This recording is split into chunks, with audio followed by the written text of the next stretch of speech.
আমার স্নেহের সকল ছাত্রছাত্রীকে রাজু স্যার ম্যাথ সলিউশনে স্বাগতম। আজ আমি তোমাদের ক্লাস 7-এর কোষে দেখি 2.1-এর এই অঙ্কগুলো সুন্দরভাবে শেখাবো।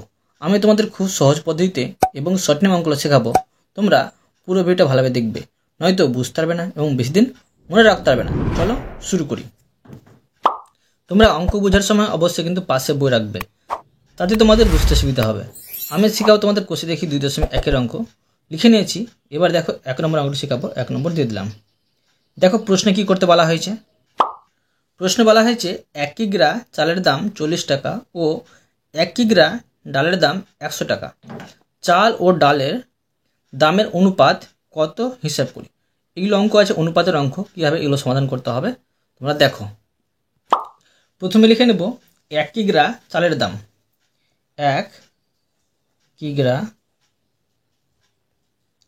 চালের দাম সমান 40 টাকা। এবার দেখো প্রশ্নে আরও দেওয়া আছে যে 1 কিগ্রা ডালের দাম সমান 100 টাকা। অতএব লিখে নেব, অতএব চাল ও ডালের দামের অনুপাত সমান 40 অনুপাত 100 সমান দুটোকে দেখো লঘিষ্ঠ আকারে পরিণত করে নেব। তো এটা শূন্য কেটে দিলাম, থাকছে কত দেখো, এখানে 4 থাকছে আর এখানে থাকছে 10। আবার দেখো দুটোকে আমি লঘিষ্ঠ আকারে পরিণত করব। তোমার লঘিষ্ঠ আকারে যদি পরিণত করো গসক করেও করতে পারো। এটাকে দেখো 2 দিয়ে ভাগ যাচ্ছে, 2 দিয়ে 4, এটা যাচ্ছে 2 দিয়ে ভাগ 5 পাচ্ছি। তো এটা পেয়ে গেলাম অ্যান্সার, এটা হচ্ছে উত্তর। ঠিক আছে, এবার দেখো 2 নম্বর। 2 নম্বর দেখো প্রশ্নে কি করতে বলা হয়েছে। প্রশ্নে বলা হয়েছে এখানে একটি ত্রিভুজ দেওয়া আছে। এই ত্রিভুজে দেখো কোণগুলোর মান দেওয়া আছে 60 ডিগ্রি, 50 ডিগ্রি, 70 ডিগ্রি। তো এই কোণগুলোর অনুপাতটা কি হবে সেটা বের করতে বলা হয়েছে। করে দেখাচ্ছি, দেখো দেওয়া আছে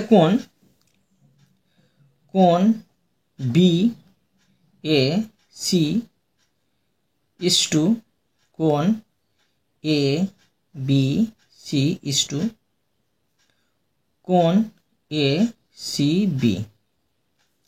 এবার দেখো এর আমি অনুপাতটা বের করব।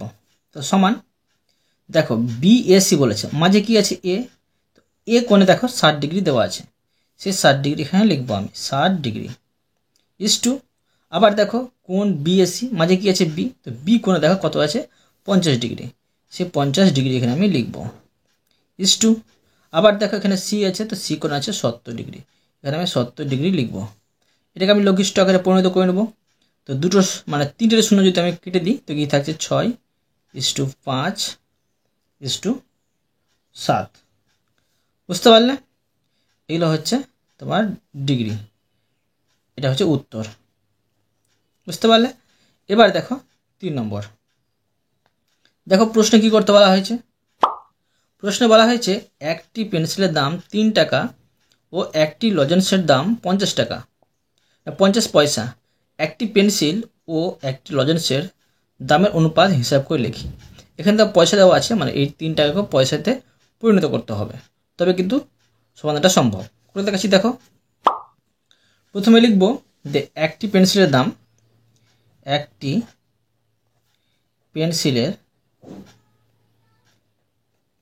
পেন্সিলের দাম সমান 3 টাকা। 3 টাকা সমান, আবার লিখতে পারি এটা হচ্ছে 300 পয়সা। এবার দেখো লিখব যে একটি লজেন্সের দাম,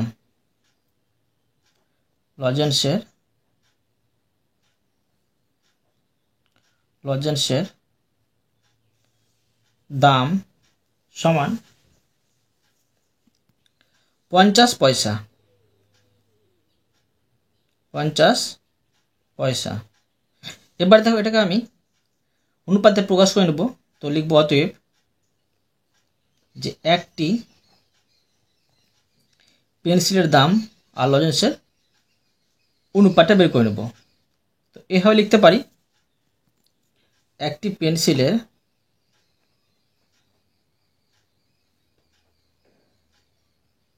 দাম ও একটি লজেন্সের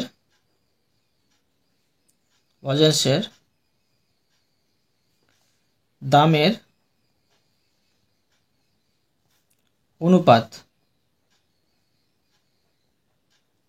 সমান, দেখো পেন্সিলের দাম পেয়েছিলাম 300 পয়সা, 300 আর লজেন্সের দাম পেয়েছিলাম 50 পয়সা। প্রত্যেকটা দেখো একটি করে শূন্য বাদ দিয়ে দিলাম, আমি কেটে দিলাম, থাকছে এখানে 30 আর এখানে এখানে 5।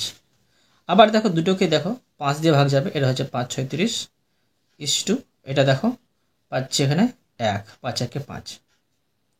এটা হচ্ছে উত্তর। এবার দেখো 4 নম্বর। দেখো প্রশ্নে কি করতে বলা হয়েছে। প্রশ্নে বলা হয়েছে একটি আধুলি, একটি 1 টাকা ও একটি 2 টাকার মুদ্রার মূল্যের অনুপাত লিখি। তোমরা মনে রাখবে একটি আধুলি সমান হয় 50 পয়সা, ঠিক আছে। আর একটি 1 টাকা, এটাকে 50 পরিণত করতে হবে, তো 1 টাকা সমান হবে 100 পয়সা। আর একটি 2 টাকার মুদ্রা মানে 200 পয়সা হবে। করে দেখাচ্ছি, দেখো লিখব একটি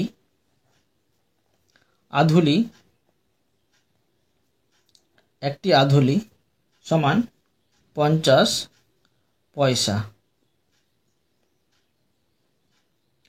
তারপর লিখব 1 টাকা সমান 100 পয়সা। এবার দেখো 2 টাকা লিখব, মানে একটি 2 টাকার মুদ্রা ছিল, তো লিখব একটি 2 টাকার মুদ্রা সমান 200 পয়সা। এবার লিখব অতএব একটি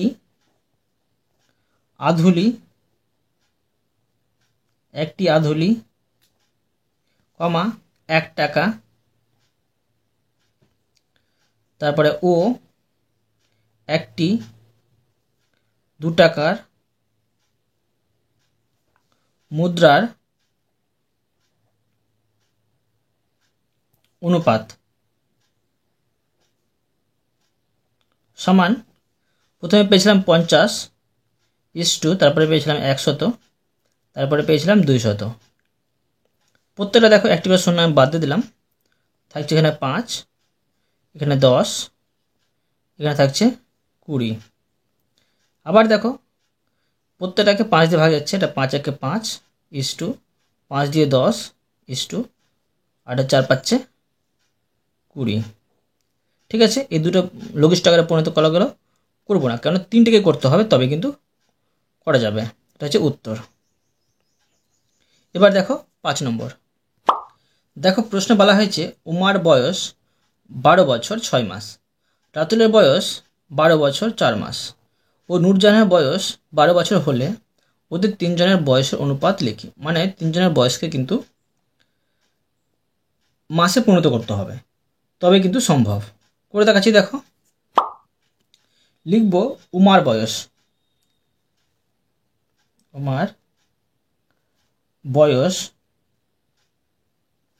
সমান 12 বছর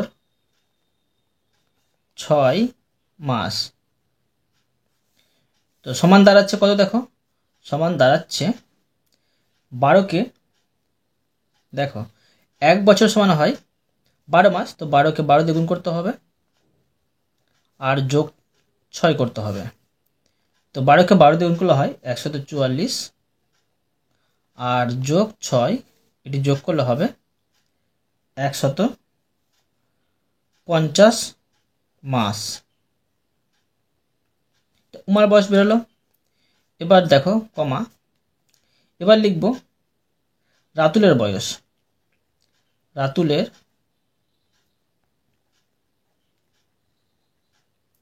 বয়স সমান, রাতুলের বয়স হচ্ছে 12 বছর 4 মাস।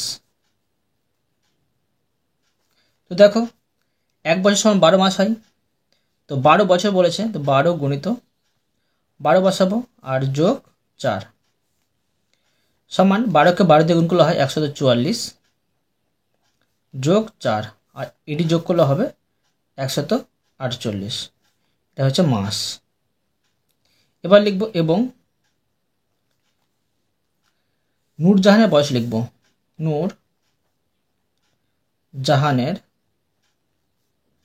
নূরজাহানের বয়স সমান, তো দেখো নূরজাহানের বয়স ছিল 12 বছর শুধু ছিল, মাস ছিল না। এটাকে আমি মাসে পরিণত করব। তো 12কে 12 দিয়ে গুণ করলে কিন্তু বেড়ে যাবে, তো কত হচ্ছে 144 মাস। ঠিক আছে, এখন দেখো তিনজনের বয়সের অনুপাতটা বের করে নেব। অতএব লিখব, অতএব যে উমার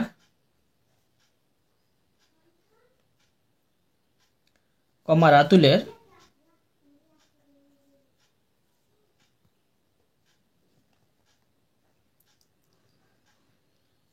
ও নূরজাহানের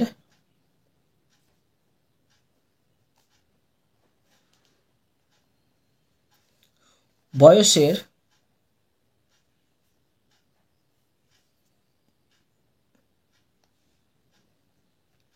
অনুপাত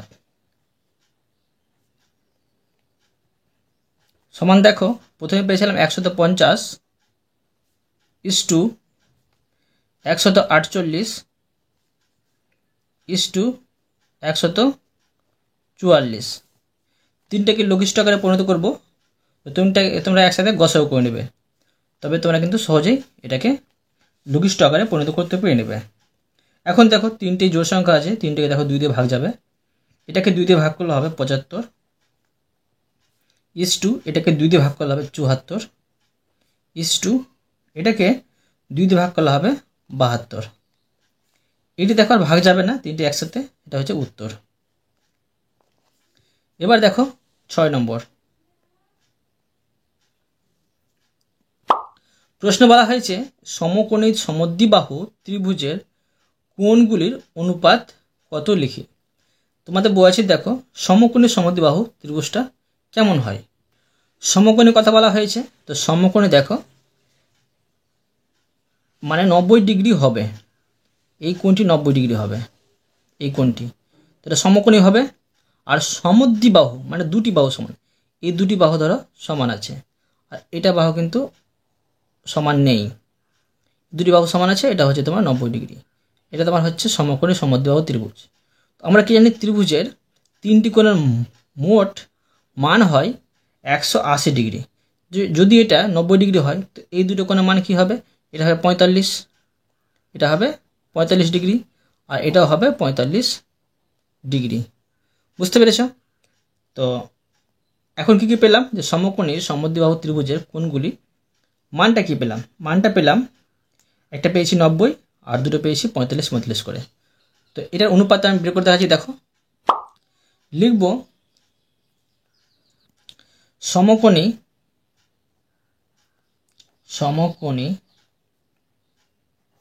সমদ্বিবাহু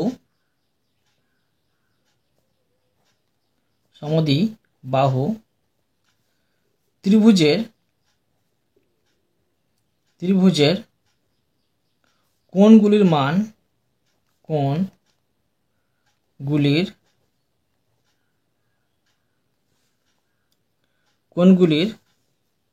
মান সমান, একটি পেয়েছি 90 ডিগ্রি আর একটি পেয়েছি 45 ডিগ্রি, আর ও একটি পেয়েছি 45 ডিগ্রি। এবার লিখব যে তিনটি কোণের অনুপাত, অতএব তিনটি কোণের অনুপাত সমান, দেখো 90 degree is to 45 degree is to আবার দেখো 45 ডিগ্রি। এখন দেখো এটাকে লঘিষ্ঠ আকারে পরিণত করে নেব। তিনটাকে দেখো 5 দিয়ে ভাগ যাবে, এটাকে যদি আমি 5 দিয়ে ভাগ করি তো পেয়ে যাবো 18 ডিগ্রি ইস টু, এটাকে 5 দিয়ে ভাগ করলে পাবো 9, 5 9 45 হয়। এটাকে যদি আমি 5 দিয়ে ভাগ করি 5 9 45 পাবো 9। আবার দেখো এই তিনটে কিন্তু 9 দিয়ে ভাগ যাবে, তো এটা হচ্ছে 9 দুগুণে 18 ইস টু, এটা হচ্ছে তোমার 2 হবে, 9 1 9 হবে, এটা পেলাম 9 1 9 ইস টু, এটা পেলাম 9 1 9। এটা হচ্ছে উত্তর। এবার দেখো 7 নম্বর। দেখো প্রশ্নে কি করতে বলা হয়েছে। দেখো প্রশ্ন বলা হয়েছে সমবাহু ত্রিভুজের কোণগুলি অনুপাত লিখি। সমবাহু ত্রিভুজ কেমন হয়, দেখো সমবাহু ত্রিভুজ এরকম হয়, মানে এর তিনটি বাহু সমান হবে। তিনটি বাহু যদি সমান হয় তো এর দেখো কোণগুলির মান কি হবে। তো দেখো মোট কোণের মান হয় তোমার 180 ডিগ্রি। তো 180 যদি আমি তিনটি মানে 3 দিয়ে যদি ভাগ করি কতটা পাবো, 60 করে পাবো, 3 6 18, এটাও 60 হবে, এটাও 60 হবে, এটাও 60 হবে। তো এটা বের করে দেখাচ্ছি। দেখো প্রথমে লিখব সমবাহু ত্রিভুজের সমবাহু ত্রিভুজের কোণগুলির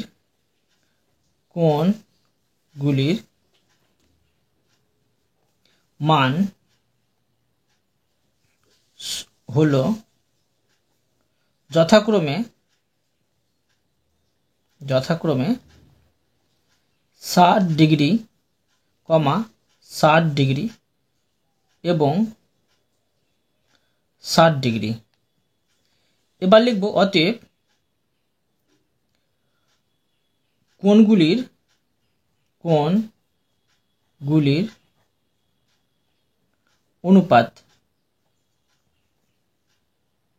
অনুপাত সমান 60 degree is to 60 degree is to 60 degree. এখন দেখো প্রত্যেকটার আমি শূন্য ধরো, প্রত্যেকটা দেখো 10 দিয়ে ভাগ করা যাচ্ছে, তখন 6 পাচ্ছি, মানে শূন্যগুলো কেটে দিলাম, আর এখানে থাকছে 6 আর এখানে থাকছে 6। আবার দেখো প্রত্যেকটাই কিন্তু 6 দিয়ে ভাগ যাচ্ছে, তো 1 করে পাচ্ছি। বুঝতে পারলে, এটা হচ্ছে উত্তর। এবার দেখো 8 নম্বর। দেখো প্রশ্নে বলা হয়েছে পুলক বাবু ও মানিক বাবুর বয়সের অনুপাত 7:9।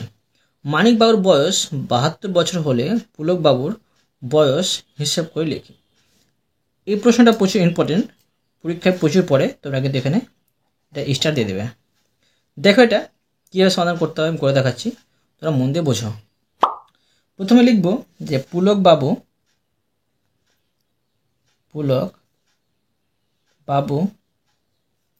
ও মানিক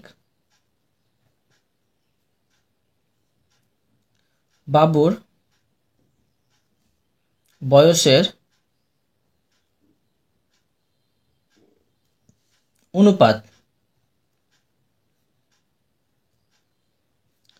সমান 7:9।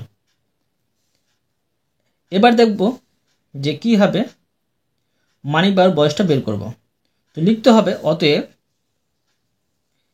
দেখো পুলক বাবুর বয়স বাই মানিক বাবুর বয়সটা লিখব। তো উপর লিখে নেব যে পুলক বাবুর বয়স, আর নিচে লিখব মানিক বাবুর বয়স, মানিক বাবুর বয়স সমান, দেখো এটাকে যেটা অনুপাতটা ছিল সেটাকে আমি এখানে বসিয়ে দিলাম। দেখো প্রশ্ন কিন্তু দেওয়া ছিল মানিক বাবুর বয়স বের করতে হবে পুলক বাবুর বয়স। তো লিখে নিতে পারি এখানে, অতএব পুলক বাবুর বয়স, পুলক বাবুর বয়স, আর নিচে মানিক বাবুর বয়স দেওয়া ছিল যেটা, সেটা লিখব 72 সমান 7/9। দেখো কীভাবে সমাধান করছি। তো আমরা কি জানি যে কোনা কোনা গুণ করতে হয়, ঠিক আছে। আর যদি নিচে এখানে সমান থাকে তো নিচে নিচে কিন্তু কাটাকুটি করলেও করতে পারা যায়। তো এটা কেটে নিচ্ছি, 8 9 72, 8 পাচ্ছি, ঠিক আছে। এবার দেখো এর নিচে 1 আছে, তো 1কে এটা দিয়ে গুণ করলে এটাই বসবে। তো লিখব পুলক বাবুর বয়স, পুলক বাবুর বয়স সমান, এটার সাথে এটা গুণ করেছি, এটার সাথে এটা গুণ করতে হবে, মানে 7 8 56। পেয়ে গেলাম পুলক বাবুর বয়স 56। এটা হচ্ছে উত্তর। এবার দেখো 9 নম্বর। দেখো প্রশ্নে কি করতে বলা হয়েছে। প্রশ্ন বলা হয়েছে দুটি বইয়ের দামের অনুপাত এত, প্রথম বইটির দাম এত টাকা হলে দ্বিতীয় বইটির দাম কত হবে হিসাব করে লিখি। খুবই সহজ, এটার মতোই আছে, সেম করে দেখাচ্ছি। দেখো প্রথমে লিখে নেব দুটি বইয়ের দামের অনুপাত, দুটি বইয়ের দামের অনুপাত সমান 2:5। এবার লিখব অতএব প্রথম বই, লিখতে পারি 1ম বই, হ্যাঁ এটা হচ্ছে প্রথম বই, আর এখানে লিখব দ্বিতীয় বই সমান, দেখো এটা বসে নিচ্ছি 2/5। অতএব প্রশ্নে কিন্তু এবার দেওয়া আছে যে প্রথম বইটির দাম, তো প্রথম বইটির দাম বসিয়ে নেব 32:20। নিচে লিখব দ্বিতীয় বই, এখানে দ্বিতীয় বই, দুইতে আবার কাটারি করলে হবে না, ঠিক আছে।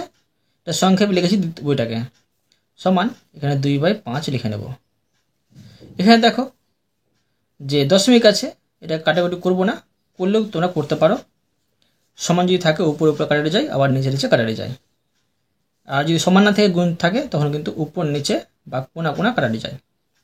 অতএব দেখো এবার লিখবো, আমাকে দ্বিতীয় বইটা বের করতে হবে, তো এইভাবে গুণ করে নিচ্ছি। তো লিখবো দেখো দ্বিতীয় বই গুণিত 2 লিখছি এখানে, ঠিক আছে। আর সমান এই দুটা এখানে গুণ হয়ে বসবে। তো এখানে আমি বসে নিচ্ছি 32.20 গুণিত 5।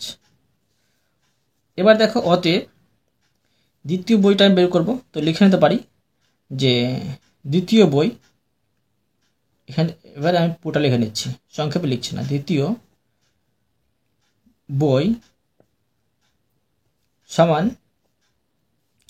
এটি বসে নিচ্ছি 32.20 গুণিত 5, আর নিচে বসবে, এখানে গুণ হয়েছিল দুইটা, এখানে আসবে ভাগ হয়ে। এবার দেখো এটা সমাধান করছি আমি। প্রথমে দেখো দশমিকটা উঠিয়ে নেব, এইভাবে দশমিক উঠাবো, যে দশমিক উঠিয়ে দিলে তাকে 32.20, আর এখানে থাকছে গুণিত 5, আর নিচে 2, দশমিক উঠেছি বলে গুণ চিহ্ন, দশমিকের জন্য 1, দশমিক পরে দুটি সংখ্যা আছে, দুটি শূন্য। এবার কাটাকুটি করে নেব, 0 0 কেটে দিলাম, আর এটা হচ্ছে 5 2 10, 2 পেলাম, ঠিক আছে। এবার দেখো এটাকে আমি 2 দিয়ে ভাগ করে নেব, এটা হচ্ছে 2 1 কে 2, আর 6 2 12, আর 2 1 কে 2, ঠিক আছে। এটাতে কেটেছি, আর এটাকে এটা দিয়ে কাটা যাচ্ছে না, তো সমান 161 উপরে আর নিচে 2। এটা কিন্তু দশমিকের অঙ্ক ছিল, সেজন্য এটাকে 2 দিয়ে ভাগ করলে দশমিকের ভাগ করব, আর দশমিক ভাগ করে পাচ্ছি 80.50 টাকা, ঠিক আছে। অতএব লিখে নেব, অতএব দ্বিতীয় বইয়ের দাম, দ্বিতীয় বইয়ের দাম সমান 80.50 টাকা। বুঝতে পারলে? এবার দেখো 10 নম্বর প্রশ্ন বলা হয়েছে বৃত্তের পরিধি ও ব্যাসের অনুপাত 22:7। তোমরা মনে রাখবে যে বৃত্তের পরিধি কোনটা আর বৃত্তের ব্যাস কোনটা। বৃত্তের পরিধি হচ্ছে গোটাটাই, আর ব্যাস হচ্ছে এই মাঝে যেটা দূরত্ব সেটা। ঠিক আছে? যে বৃত্তের ব্যাসের দৈর্ঘ্য 2 মিটার 1 ডেসিমিটার সেই বৃত্তের পরিধি হিসাব করি। এই প্রশ্নটা প্রচুর ইম্পর্টেন্ট, তোমরা কিন্তু স্টার দিয়ে দেবে আর ভালো করে মনে রাখবে। এটা করে দেখাচ্ছি, দেখো কীভাবে সমাধান করতে হবে। প্রথমে লিখব বৃত্তের ব্যাস। বৃত্তের ব্যাস কত ছিল? 2 মিটার 1 ডেসিমিটার।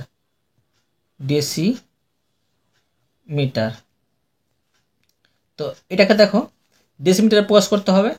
তো দেখো 1 মিটার সমান কত ডেসিমিটার হয়?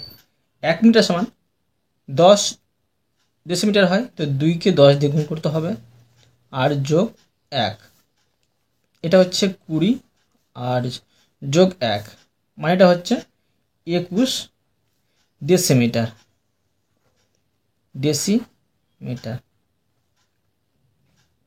8 নম্বর, 9 নম্বর, 10 নম্বর অঙ্ক একই রকম আছে। 10 নম্বরটা আগের মতো করে করতে হবে। করে নিচ্ছি, দেখো। তো লিখব যে বৃত্তের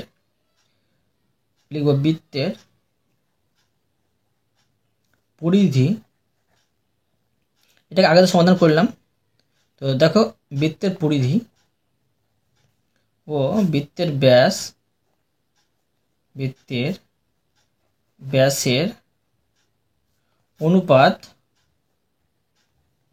অনুপাত সমান 22:7। এবার বের করব বৃত্তের পরিধিটা। বৃত্তের ব্যাস কিন্তু প্রশ্ন দেওয়া আছে, লিখব অতএব উপর লিখছি বৃত্তের পরিধি,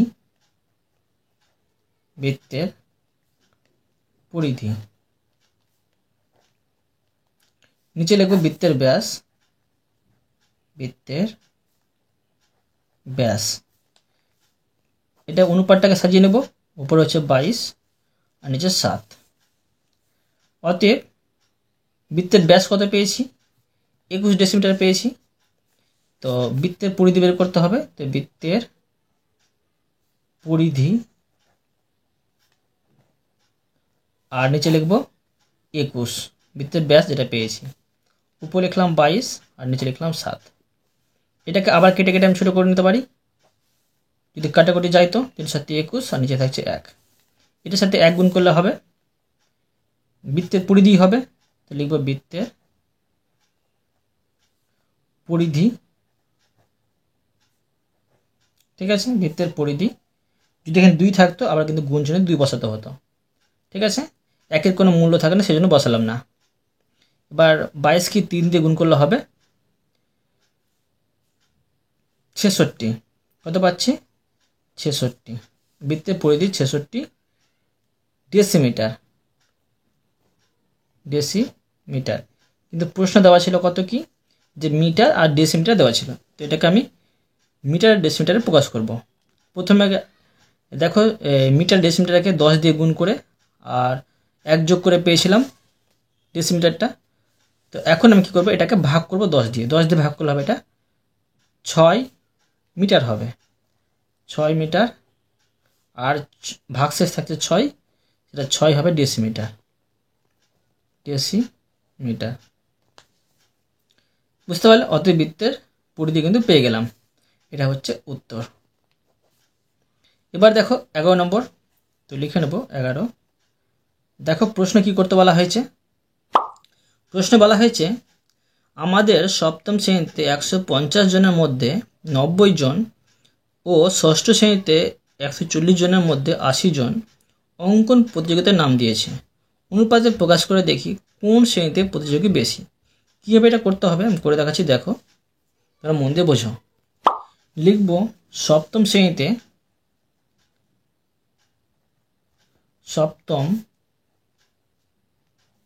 শ্রেণীতে মোট ছাত্রছাত্রী ও অঙ্কন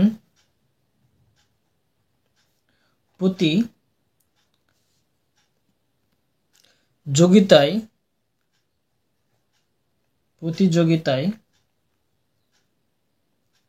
নাম দেওয়া ছাত্রছাত্রীর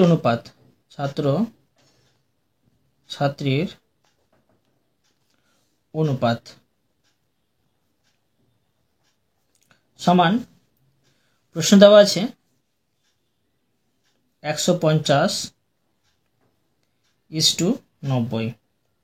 এই দুটোকে লঘিষ্ঠ আকারে পরিণত করলে হবে 5:3।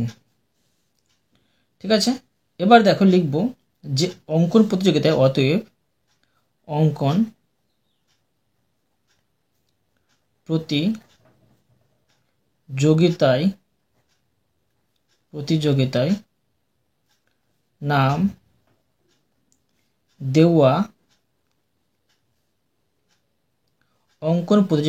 দেওয়া ছাত্রছাত্রীর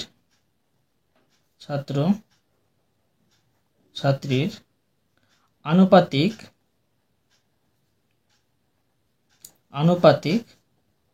ভাগহার। এই অঙ্কটা একটু কঠিন আছে, তোমরা কিন্তু মন দিয়ে বুঝবে। ভাগহার, তো দেখো এখানে লিখেছিলাম কি মোট ছাত্রছাত্রী আর অঙ্কন প্রতিযোগিতার নাম দেওয়া অনুপাত দিয়েছিলাম। তো অঙ্কন প্রতিযোগিতা কোনটা হবে? 3টা হবে। তো 3টা কিন্তু উপলিখতে হবে, যেটা কথা বলবে সেটা কিন্তু উপলিখতে হবে। আর যে দুটো সংখ্যা পাবে সেই দুটোর সংখ্যা এখানে যোগ করে বসাতে হবে। তো 5 আর 3 যোগ করে কত পাচ্ছি? 8 পাচ্ছি, 8 বসিয়ে দিলাম। এবার লিখবো সেম করে লিখবো, এটা সপ্তম শ্রেণী হয়ে গেলো। এবার লিখবো ষষ্ঠ শ্রেণীর। লিখব আবার ষষ্ঠ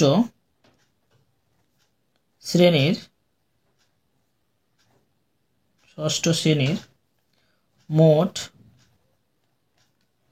ছাত্রছাত্রী ও অঙ্কন প্রতিযোগিতায়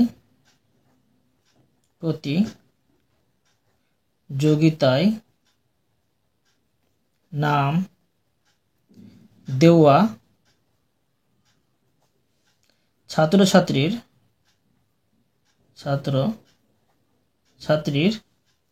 অনুপাত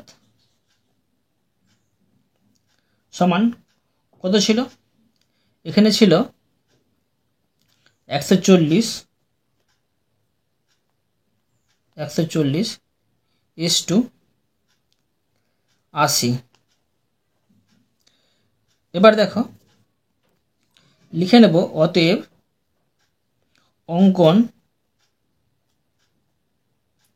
প্রতিযোগিতায়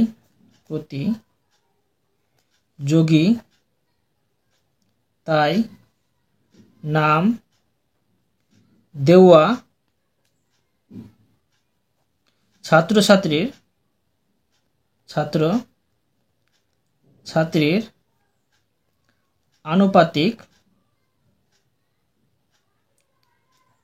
আনুপাতিক ভাগহার।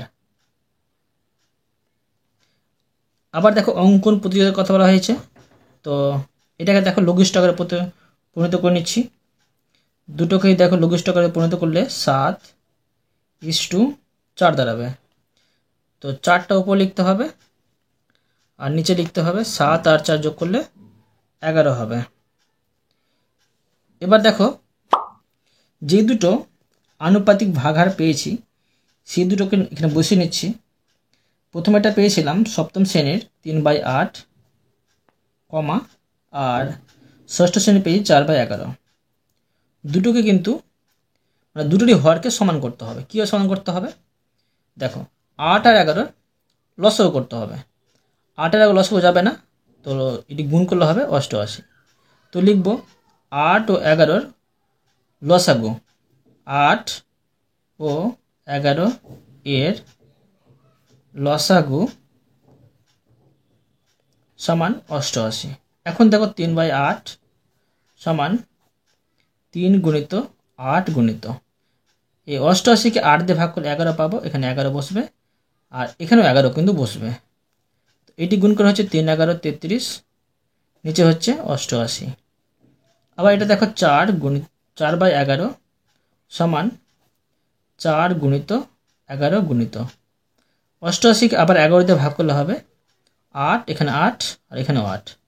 এটা হচ্ছে 4 8 32 আর নিচে হচ্ছে 88। এখন দেখো দুটোরই হর সমান হয়ে গেছে। এখন বোঝা যাচ্ছে যে কোন ক্লাসে প্রতিযোগী বেশি ছিল। অবশ্যই দেখো সপ্তম শ্রেণীর প্রতিযোগী বেশি, তো অতএব লিখে নেব, অতএব সপ্তম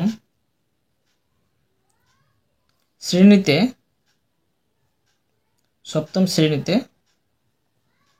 প্রতিযোগী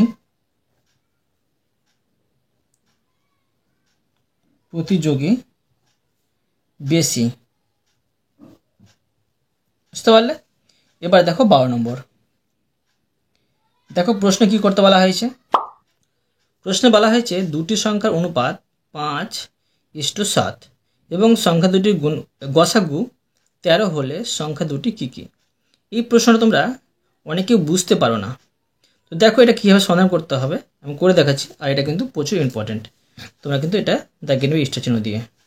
দেখো এটা সমাধান করে দেখাচ্ছি আমি। লিখে নেব আমি দুটি সংখ্যার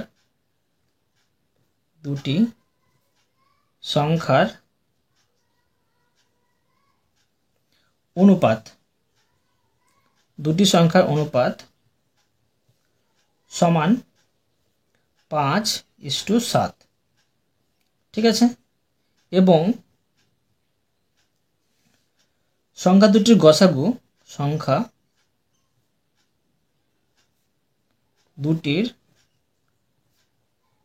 গসাগু সমান 13। বের করতে বলা হয়েছে সংখ্যা দুটি কি কি হবে। তো দেখো তোমরা মনে রাখবে যে প্রথম সংখ্যাটি হবে, লিখব অতএব প্রথম সংখ্যাটি হলো, এ দেখো 5-এর সাথে 13 গুণ করতে হবে, 5 গুণিত 13 সমান 5 13 হচ্ছে 65। আবার দেখো লিখব